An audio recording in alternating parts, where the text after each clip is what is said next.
ఇక ప్రధాని మోదీపై రాహుల్ గాంధీ తీవ్ర స్థాయిలో మండిపడ్డారు. ఎలక్టోరల్ బాండ్లు ప్రపంచంలోనే అతిపెద్ద దోపిడీ అన్నారు. ఎలక్టోరల్ బాండ్ల ద్వారా సేకరించిన నిధుల ద్వారా పలు రాష్ట్రాల్లోని ప్రభుత్వాలను బీజేపీ కూలగొట్టిందని ఆరోపించారు. కాంగ్రెస్ ప్రభుత్వం ఉన్న రాష్ట్రాలలో కాంట్రాక్టులకు ఎలక్టోరల్ బాండ్లకు ఎలాంటి సంబంధమూ లేదని రాహుల్ తెలిపారు.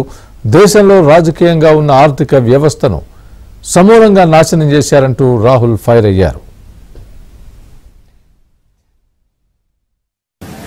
It is a way of stealing money from the biggest contracts in the country.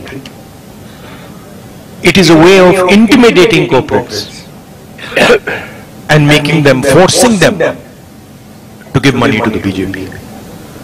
So it is the world's biggest corruption scam, it is the world's biggest extortion racket, and it is run by the Prime Minister of India.